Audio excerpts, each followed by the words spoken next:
ನಮಸ್ಕಾರ ಸ್ನೇಹಿತರೆ, ಚಂದ್ರಗಿರಿ ಹಿಲ್ಸನ್ನು ನೋಡಿಕೊಂಡು ನಾವು ಮತ್ತೆ ಕಠ್ಮಂಡು ನಗರಕ್ಕೆ ವಾಪಸ್ಸಾಗಿ ನಾವು ಈಗ ಹೊರಟಿರೋದು ಕಠ್ಮಂಡು ದರ್ಬಾರ್ ಸ್ಕ್ವೇರ್ ಕಡೆಗೆ.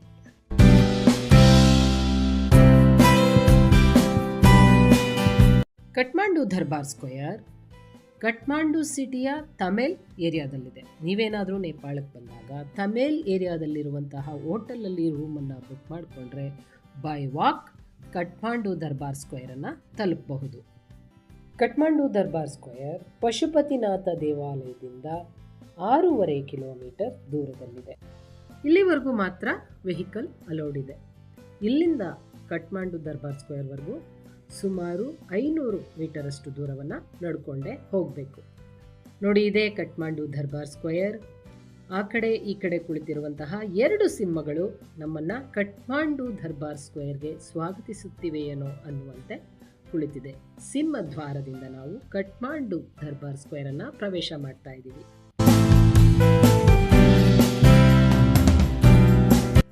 ರಾಯಲ್ ಪ್ಯಾಲೇಸ್ನ ಒಂದು ಭಾಗವಾಗಿರುವ ಈ ಒಂದು ಕಟ್ಟಡ ನೇಪಾಳದ ನೆವಾರಿ ಆರ್ಕಿಟೆಕ್ಚರಲ್ಲಿ ನಿರ್ಮಾಣವಾಗಿದೆ.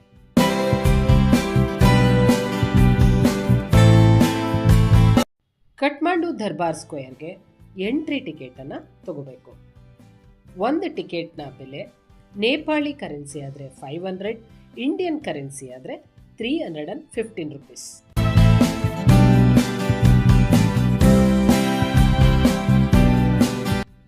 ನೋಡಿ, ಇದು ಪ್ಯಾಲೇಸ್ನ ಮುಂಭಾಗದಲ್ಲಿರುವಂತಹ ಒಂದು ಶಾಪಿಂಗ್ ಏರಿಯಾ.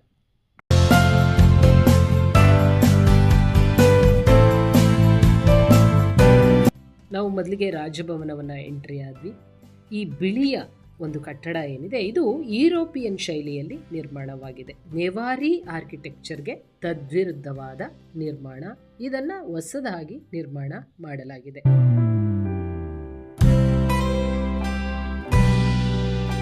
ಕಠ್ಮಂಡು ದರ್ಬಾರ್ ಸ್ಕ್ವೇರ್ ಬೆಳಗ್ಗೆ 9 ಗಂಟೆಯಿಂದ ಸಂಜೆ 5 ಗಂಟೆವರೆಗೂ ತೆರೆದಿರುತ್ತೆ.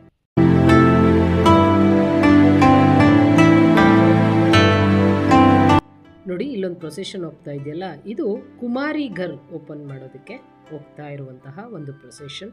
4:15 ಕುಮಾರಿ ಘರ್ ಓಪನ್ ಆಗುತ್ತೆ ಅಂದರು. ಅದಕ್ಕೆ ನಾವು ಮೊದಲು ರಾಜಭವನ ನೋಡಿಕೊಂಡು ಅನಂತರ ಕುಮಾರಿ ಘರ್ಗೆ ಹೋಗೋಣ ಅಂತ ಬಂದ್ವಿ.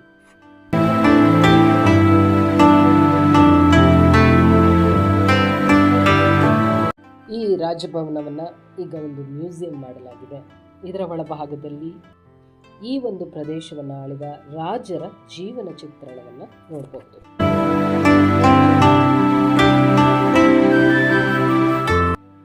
ಯುರೋಪಿಯನ್ ಶೈಲಿಯಲ್ಲಿರುವ ದರ್ಬಾರ್ ಸ್ಕ್ವೇರ್ ಅನ್ನು ನೋಡಿಕೊಂಡು ಈಗ ನಾವು ಹೊರಟಿರೋದು ನೆವಾರಿ ಆರ್ಕಿಟೆಕ್ಚರಲ್ಲಿ ನಿರ್ಮಾಣವಾಗಿರುವಂತಹ ದರ್ಬಾರ್ ಸ್ಕ್ವೇರ್ ಕಡೆಗೆ.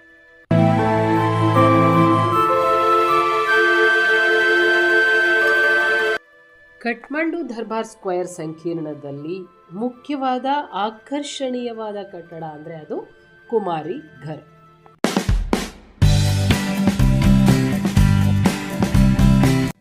ಕುಮಾರಿ ಅಂದರೆ ನೇಪಾಳದ ಜೀವಂತ ದೇವತೆ.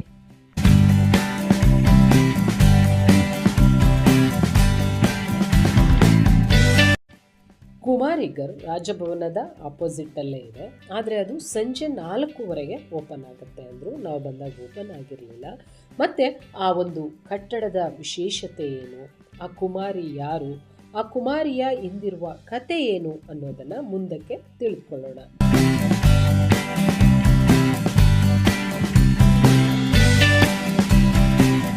ನೇಪಾಳದಲ್ಲಿ ಮುಖ್ಯವಾಗಿ 3 ದರ್ಬಾರ್ ಸ್ಕ್ವೇರ್ಗಳಿವೆ.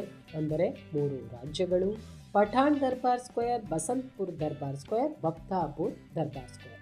ಭಕ್ತಾಪುರ್ ದರ್ಬಾರ್ ಸ್ಕ್ವೇರ್ ಬಗ್ಗೆ ಡೀಟೇಲ್ ವಿಡಿಯೋ ಮಾಡಾಕಿದ್ದೀನಿ.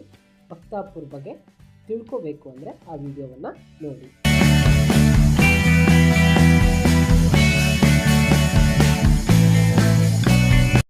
ಅತಿ ಪುರಾತನವಾದಂತಹ ಪಠಾಣ್ ದರ್ಬಾರ್ ಸ್ಕ್ವೇರನ್ನು ರಾಜಧಾನಿಯನ್ನಾಗಿ ಮಾಡಿಕೊಂಡು ಮಲ್ಲರಾಜರು ಆಳ್ವಿಕೆಯನ್ನು ಮಾಡ್ತಾ ಇದ್ರು.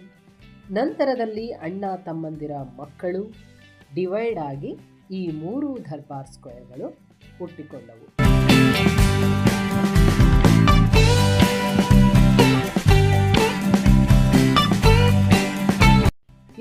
ವಸಂತಪುರ್ ದರ್ಬಾರ್ ಸ್ಕ್ವೇರ್.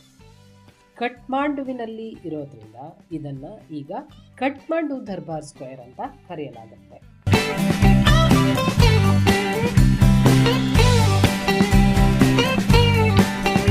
ಈ ಒಂದು ಪ್ಯಾಲೇಸ್ನ ಮುಂಭಾಗದಲ್ಲಿ ಹನುಮನ ಒಂದು ಮೂರ್ತಿಯನ್ನು ಪ್ರತಿಷ್ಠಾಪಿಸಿರೋದ್ರಿಂದ ಇದನ್ನು ಹನುಮಾನ್ ಧೋಕಾ ಅಂತ ಕೂಡ ಕರೆಯಲಾಗುತ್ತೆ.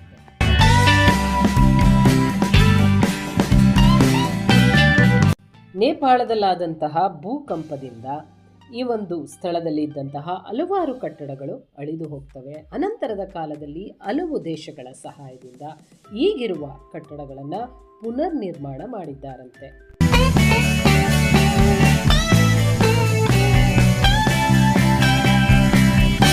ನಾವಿಲ್ಲಿಗೆ ಬಂದಿರೋ ದಿನ ಈ ಒಂದು ದರ್ಬಾರ್ ಸ್ಕ್ವೇರಲ್ಲಿ ಪ್ರೋಗ್ರಾಮ್ ನಡೀತಾ ಇತ್ತು.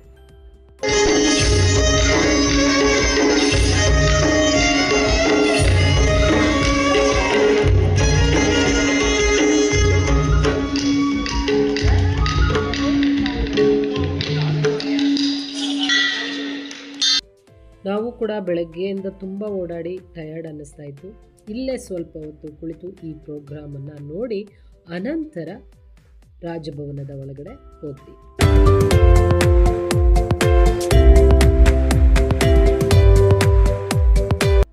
ಅತಿ ಹೆಚ್ಚಿನ ಪ್ರವಾಸಿಗರು ಭೇಟಿ ನೀಡುವಂತಹ ಈ ಕಠ್ಮಂಡು ದರ್ಬಾರ್ ಸ್ಕ್ವೇರನ್ನು ವಿಶ್ವ ಪಾರಂಪರಿಕ ತಾಣ ಎಂದು ಯುನೆಸ್ಕೋ ಘೋಷಿಸಿದೆ.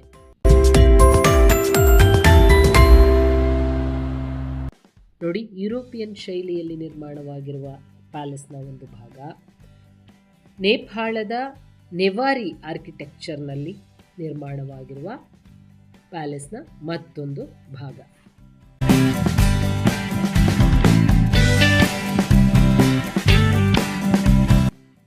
ಈ ರಾಜಭವನ ಈಗ ಒಂದು ಮ್ಯೂಸಿಯಂ. ಈ ಮ್ಯೂಸಿಯಂನಲ್ಲಿ ರಾಜರು ಬಳಸುತ್ತಿದ್ದಂತಹ ವಸ್ತುಗಳು ಮತ್ತು ಅವರ ಫೋಟೋಗಳನ್ನು ಇಡಲಾಗಿದೆ.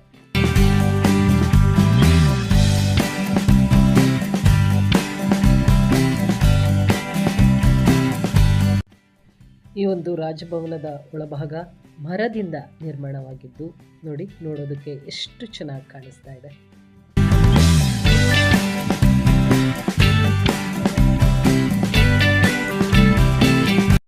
ಗೋಡೆಯ ಮೇಲೆ ಅನೇಕ ರಾಜರ ಫೋಟೋಗಳನ್ನು ಹಾಕಲಾಗಿದೆ.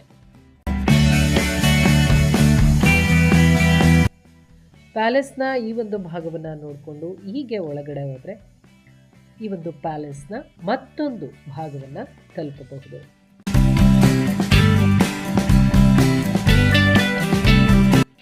ಈ ರಾಜಭವನವನ್ನು 4 ಭಾಗವಾಗಿ ಮಾಡಿ 4 ಮ್ಯೂಸಿಯಂಗಳನ್ನು ಮಾಡಿದ್ದಾರೆ. ಮೊದಲಿಗೆ ರಾಜಭವನ ಎಂಟ್ರಿ ಆಗ್ತಿದ್ದಾಗೆ ಯುರೋಪಿಯನ್ ಶೈಲಿಯ ಒಂದು ರಾಜಭವನದಲ್ಲಿ ರಾಜರು ಬಳಸುತ್ತಿದ್ದ ಆಯುಧಗಳು ಮತ್ತು ಆ ರಾಜ ಮನೆತನಗಳ ಒಂದು ಸಂಪೂರ್ಣ ಮಾಹಿತಿಯನ್ನು ಅಲ್ಲಿ ಹಾಕಿದ್ದಾರೆ. ನೆವಾರಿ ಆರ್ಕಿಟೆಕ್ಚರ್ ಶೈಲಿಯಲ್ಲಿ ನಿರ್ಮಾಣವಾಗಿರುವ ಕಟ್ಟಡದಲ್ಲಿ ರಾಜರು ಬಳಸುತ್ತಿದ್ದ ವಸ್ತುಗಳ ಜೊತೆಗೆ ಅವರ ಫೋಟೋಗಳನ್ನು ಕೂಡ ಹಾಕಿದ್ದಾರೆ. ರಾಜಭವನವನ್ನು ನೋಡಿಕೊಂಡು ಹೊರಗಡೆ ಬಂದು ನಾವು ಹೊರಟಿದ್ದು ಈ ಒಂದು ಕಠ್ಮಂಡು ದರ್ಬಾರ್ ಸ್ಕ್ವೇರ್ನ ಪ್ರಮುಖ ಆಕರ್ಷಣೆಯಾದ ಕುಮಾರಿ ಘರ್. ನೋಡಿ, ಇದೆ ಕುಮಾರಿ ಘರ್. ಇದು ನೇಪಾಳದ ಜೀವಂತ ದೇವತೆ ವಾಸಿಸುವ ಸ್ಥಳ.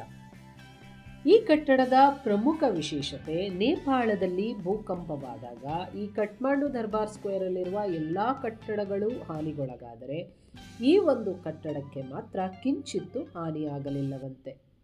ಪ್ರಸ್ತುತ ಚಾಲ್ತಿಯಲ್ಲಿರುವ ಈ ಕುಮಾರಿ ಸಂಪ್ರದಾಯ ಹೇಗೆ ಪ್ರಾರಂಭವಾಯಿತು ಎನ್ನುವುದಕ್ಕೆ ಅನೇಕ ದಂತಕಥೆಗಳಿವೆ. ಅತ್ಯಂತ ಜನಪ್ರಿಯ ದಂತಕಥೆಯ ಪ್ರಕಾರ ನೇಪಾಳ ರಾಜ್ಯವನ್ನು ಆಳಿದ ಮಲ್ಲ ಸಾಮ್ರಾಜ್ಯದ ಕೊನೆಯ ರಾಜ ಜಯಪ್ರಕಾಶ ಮಲ್ಲ ಪ್ರತಿದಿನ ತನ್ನ ಕುಲದೇವತೆಯಾದ ತುಳಜಾ ಭವಾನಿಯ ಜೊತೆ ತ್ರಿಪಾಸ ಎಂಬ ಪಗಡೆ ಆಟವನ್ನು ಆಡ್ತಾ ಇದ್ದಂತೆ. ತುಳಜಾ ಭವಾನಿ ರಾಜನ ಜೊತೆ ಆಟ ಆಡುವ ಮೊದಲು, ನಾನು ನಿನ್ನ ಜೊತೆ ಪ್ರತಿದಿನವೂ ಬಂದು ಪಗಡೆ ಆಟವನ್ನು ಆಡ್ತೇನೆ, ಆದರೆ ಈ ವಿಷಯವನ್ನು ನೀನು ಯಾರಿಗೂ ತಿಳಿಸಬಾರದು ಎಂಬ ಷರತ್ತನ್ನು ವಿಧಿಸಿರುತ್ತಾಳೆ. ರಾಜ ಪ್ರತಿದಿನ ಎಲ್ಲಿ ಹೋಗುತ್ತಾನೆ ಎಂಬುದನ್ನು ಕಂಡುಹಿಡಿಯಲು ಆತನನ್ನು ಹಿಂಬಾಲಿಸಿಕೊಂಡು ಬಂದಂತಹ ರಾಜನ ಪತ್ನಿ ತುಳಜಾ ಭವಾನಿ ಜೊತೆ ರಾಜ ಪಗಡೆ ಆಟ ಆಡುವುದನ್ನು ನೋಡುತ್ತಾಳೆ. ಇದರಿಂದ ಕೋಪಗೊಂಡಂತಹ ತುಳಜಾ ಭವಾನಿ ದೇವಿಯು ನೀನು ನನಗೆ ಕೊಟ್ಟ ಮಾತನ್ನ ಮುರಿದಿರುವೆ ಎಂದು ರಾಜ್ಯವನ್ನು ರಾಜನನ್ನ ತೊರೆದು ಹೊರಟು ಹೋಗುತ್ತಾಳೆ. ರಾಜ ದೇವಿಯಲ್ಲಿ ಪರಿಪರಿಯಾಗಿ ಬೇಡಿಕೊಂಡು ತನ್ನ ತಪ್ಪನ್ನ ಮನ್ನಿಸು ಎಂದು ಕೇಳಿಕೊಳ್ಳಲು ದೇವಿ, ನೀನು ಮತ್ತೆ ನನ್ನನ್ನು ನೋಡಬೇಕಾದರೆ, ನಾನು ನಿನ್ನ ರಾಜ್ಯವನ್ನು ರಕ್ಷಿಸಲು ಬಯಸಿದರೆ ನೀನು ಶಾಕ್ಯ ಸಮುದಾಯದಲ್ಲಿ ಹುಡುಕು, ನಾನು ಅಲ್ಲಿ ಚಿಕ್ಕ ಹುಡುಗಿಯಾಗಿ ಅವತರಿಸುತ್ತೇನೆ ಎಂದು ಹೇಳುತ್ತಾಳೆ. ಹೀಗೆ ಕುಮಾರಿ ಸಂಪ್ರದಾಯ ನೇಪಾಳದಲ್ಲಿ ಪ್ರಾರಂಭವಾಗುತ್ತೆ. ಈ ಕುಮಾರಿಯನ್ನ ಹೇಗೆ ಹುಡುಕುತ್ತಾರೆ ಎನ್ನುವ ವಿಧಾನ ಬಹಳ ದೊಡ್ಡದಿದೆ. ನಾನಿಲ್ಲಿ ಸಂಕ್ಷಿಪ್ತವಾಗಿ ಹೇಳುವ ಪ್ರಯತ್ನವನ್ನು ಮಾಡುತ್ತೇನೆ. ನೇಪಾಳದ ಜೀವಂತ ದೇವತೆ ಕುಮಾರಿಯಾಗುವ ಬಾಲಕಿ ಶಾಕ್ಯ ವಂಶದಲ್ಲಿ ಬೌದ್ಧ ಕುಟುಂಬದಲ್ಲಿ ಜನಿಸಿರಬೇಕು. ಇದು ಬೌದ್ಧ ಮತ್ತು ಹಿಂದೂ ಸಂಪ್ರದಾಯದ ಸಮ್ಮಿಲನವನ್ನು ಹೇಳುತ್ತದೆ. ಕುಮಾರಿಯಾಗಿ ಆಯ್ಕೆಯಾದಂತಹ ಬಾಲಕಿಯ ಕುಟುಂಬದವರು ಆ ಬಾಲಕಿಯನ್ನ ದೇವರಂತೆ ನೋಡಬೇಕು. ಬಾಲಕಿಯ ಶರೀರದ ಮೇಲೆ ಮಚ್ಚೆ ಅಥವಾ ಗಾಯದ ಗುರುತುಗಳು ಇರಬಾರದು. ಬಾಲಕಿಯ ಜಾತಕದಲ್ಲಿ ದೇವತೆಯ ಲಕ್ಷಣ ಎಂದು ಗುರುತಿಸುವ 32 ಶುಭ ಲಕ್ಷಣಗಳು ಇರಬೇಕು. ಕುಮಾರಿಯಾಗಿ ಆಯ್ಕೆಯಾಗುವ ಬಾಲಕಿಯಲ್ಲಿ ಧೈರ್ಯ ಮತ್ತೆ ದೈವಿಕ ಶಕ್ತಿ ಇದೆಯೇ ಎಂದು ಪರೀಕ್ಷಿಸಲು ಒಂದು ಚಿಕ್ಕದಾದ ಕತ್ತಲೆಯ ಕೋಣೆಯಲ್ಲಿ ದೇವಿಗೆ ಬಲಿ ಕೊಡುವಂತಹ 108 ಕೋಣ ಮತ್ತು ಮೇಕೆಗಳನ್ನು ಬಿಟ್ಟು ಮೇಣದ ದೀಪಗಳನ್ನು ಹೊತ್ತಿಸಿ ಬಾಲಕಿಯನ್ನ ಆ ಒಂದು ಕೋಣೆಗೆ ಕಳಿಸಿ ನಂತರದಲ್ಲಿ ಭಯಾನಕ ಶಬ್ದವನ್ನ ಮಾಡಲಾಗುತ್ತದೆ. ಈ ಭಯಾನಕ ಶಬ್ದಕ್ಕೆ ಆ ಹುಡುಗಿ ಎದುರುತ್ತಾಳೋ ಇಲ್ಲವೋ ಎಂದು ತಿಳಿದುಕೊಳ್ಳಲು ಭಯಂಕರವಾದ ಮುಖವಾಡವನ್ನ ಧರಿಸಿದ ವ್ಯಕ್ತಿಗಳನ್ನ ಕಳಿಸಲಾಗುತ್ತದೆ. ಈ ವ್ಯಕ್ತಿಗಳು ನೃತ್ಯವನ್ನ ಮಾಡುತ್ತಾ ಹೋಗುತ್ತಾರೆ ಆ ಒಂದು ಕೋಣೆಗೆ. ಆ ಸಮಯದಲ್ಲಿ ಆ ಬಾಲಕಿ ಅಳಬಾರದು, ಹೆದರಬಾರದು, ಶಾಂತವಾಗಿ ಇರಬೇಕು. ಈ ಪರೀಕ್ಷೆಯನ್ನ ದಸರಾ ಉತ್ಸವದ ಸಮಯದಲ್ಲಿ ರಾತ್ರಿಯ ವೇಳೆಯಲ್ಲಿ ಮಾಡಲಾಗುತ್ತೆ. ಈ ಪರೀಕ್ಷೆಯಲ್ಲಿ ವಿಜಯಶಾಲಿಯಾದಂತಹ ಬಾಲಕಿಯನ್ನ ರಾಜಕುಟುಂಬದವರು, ಜ್ಯೋತಿಷ್ಯರು, ಪೂಜಾರಿಗಳು ಕುಮಾರಿ ಎಂದು ಅನುಮೋದಿಸುತ್ತಾರೆ.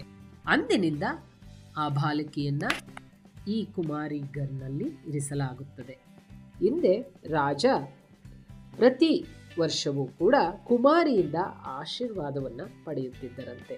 ಅದೇ ರೀತಿ ಇಂದಿಗೂ ಕೂಡ ರಾಷ್ಟ್ರಪತಿಯವರು ಕುಮಾರಿಯಿಂದ ಆಶೀರ್ವಾದ ಪಡೆಯುತ್ತಾರಂತೆ. ಕುಮಾರಿ 5 ಗಂಟೆಗೆ ಈ ಕಟ್ಟಡದ ಕಿಟಕಿಯ ಮೂಲಕ ದರ್ಶನ ಕೊಡ್ತಾರೆ ಅಂತ ಹೇಳಿದ್ರು. ನಾವು ಕುಮಾರಿಯ ದರ್ಶನಕ್ಕೆ ಕಾಯ್ತಾ ಇದ್ವಿ. ಸುಮಾರು ಜನ ಬರ್ತಾ ಇದ್ರು, ನಾವು ವೆಯ್ಟ್ ಮಾಡ್ತಾ ಇದ್ವಿ. ನಂತರ 5 ಗಂಟೆಗೆ ಕುಮಾರಿಯ ದರ್ಶನ ಆಯಿತು. ಕುಮಾರಿ ದರ್ಶನ ಮುಗಿಸಿ ಹೊರಗಡೆ ಬಂದವು. ನೋಡಿ, ಇದು ಈ ಸಂಕೀರ್ಣದಲ್ಲಿರುವಂತಹ ತ್ರೈಲೋಕ್ಯ ಮೋಹನ ನಾರಾಯಣ ಆಲಯ. ಈ ಒಂದು ಸಂಕೀರ್ಣದಲ್ಲಿ ಸುಮಾರು ದೇವಾಲಯಗಳಿವೆ. ನಮಗೆ ಬೆಳಗ್ಗೆಯಿಂದ ಓಡಾಡಿ ಟಯರ್ಡ್ ಆಗಿದ್ದರಿಂದ ಈ ಒಂದು ಪ್ರಾಂಗಣದಲ್ಲಿ ಯಾವ್ಯಾವ ದೇವಾಲಯಗಳಿದೆಯೋ ಅಷ್ಟನ್ನು ಮಾತ್ರ ನೋಡಿದ್ವಿ. ಮತ್ತೆ ಮುಂದೆ ಹೋಗಲಿಲ್ಲ. ಮುಂದೆ ಹೋದರೆ ಭೈರವನ ಆಲಯ, ಶಿವನ ಆಲಯ, ಹೀಗೆ ಸುಮಾರು ದೇವಾಲಯಗಳಿವೆ. ಈ ಒಂದು ಪ್ರಾಂಗಣದಲ್ಲಿ ಕೆಲವೊಂದು ದೇವಾಲಯಗಳನ್ನು ಇಂದ್ರ ಜಾತ್ರೆಯ ಸಮಯದಲ್ಲಿ ಮಾತ್ರ ಓಪನ್ ಮಾಡ್ತಾರಂತೆ. ಮಿಕ್ಕ ಸಮಯಗಳಲ್ಲಿ ಕ್ಲೋಸ್ ಇರುತ್ತೆ. ಇದು ಗರುಡ ಮೂರ್ತಿ ನೋಡಿ. ಇದು ಈ ಒಂದು ಸಂಕೀರ್ಣದಲ್ಲಿರುವ ಬಹುಮುಖ್ಯವಾದ ಕಟ್ಟಡ. ಇದನ್ನ ಶಾಕ್ಯ ಮಂಟಪ ಅಂತ ಕರೀತಾರೆ. ಇದನ್ನ 12ನೇ ಶತಮಾನದಲ್ಲಿ ಒಂದೇ ಮರದಿಂದ ನಿರ್ಮಾಣ ಮಾಡಲಾಗಿದೆ ಅಂತೆ. ಇಷ್ಟು ದೊಡ್ಡ ಕಟ್ಟಡವನ್ನ ಒಂದೇ ಮರದಿಂದ ನಿರ್ಮಾಣ ಮಾಡಿದ್ದಾರೆ ಅಂದ್ರೆ ಇನ್ನು ಆ ಮರ ಎಷ್ಟು ದೊಡ್ಡದಾಗಿತ್ತು ಯೋಚನೆ ಮಾಡಿ. ಕಾಷ್ಟಾ ಮಂಟಪ ಅಂದ್ರೆ ನೇಪಾಳಿ ಭಾಷೆಯಲ್ಲಿ ಒಂದೇ ಮರದಿಂದ ನಿರ್ಮಾಣವಾದದ್ದು ಅಂತ. ಈ ಕಟ್ಟಡದಿಂದಲೇ ಕಾಠ್ಮಾಂಡು ಎಂಬ ಹೆಸರು ಬಂದಿದೆ. ಕಾಠ್ಮಾಂಡುವನ್ನ ಹಿಂದೆ ಕಾಂತಿಪುರ ಅಂತ ಕರಿತಾ ಇದ್ರಂತೆ. ಹಿಂದೆ ಈ ಕಟ್ಟಡವನ್ನ ವ್ಯಾಪಾರಿಗಳು ಮತ್ತೆ ಪ್ರವಾಸಿಗರ ಒಂದು ವಿಶ್ರಾಂತಿ ಧಾಮವಾಗಿ ನಿರ್ಮಿಸಲಾಗಿದ್ದು, ಈಗ ಈ ಮಂಟಪದಲ್ಲಿ ಗೋರಖ್ ಮೂರ್ತಿಯನ್ನ ಪ್ರತಿಷ್ಠಾಪಿಸಲಾಗಿದೆ.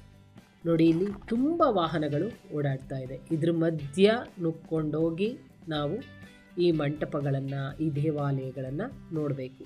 ಅದರಲ್ಲೂ ಸಂಜೆಯ ಸಮಯದಲ್ಲಿ ಬಂದಿರೋದ್ರಿಂದ ಈ ಒಂದು ಮಾರ್ಕೆಟ್ ಏರಿಯಾ ಏನಿದೆ ಇದು ತುಂಬಾ ರಶ್ ಇತ್ತು. ಮತ್ತು ತುಂಬ ವೆಹಿಕಲ್ಸ್ ಓಡಾಡ್ತಿದ್ದರಿಂದ ಅದರ ಮಧ್ಯದಲ್ಲಿ ನುಗ್ಕೊಂಡೋಗಿ ಈ ಒಂದೊಂದೇ ಕಟ್ಟಡಗಳನ್ನು ನೋಡಬೇಕಾಗಿತ್ತು. ನೋಡಿ, ಇದು ನೇಪಾಳಿ ಆರ್ಕಿಟೆಕ್ಚರಲ್ಲಿರುವಂತಹ ಮಧ್ಯೋಪಾರ್ವತಿ ಆಲಯ.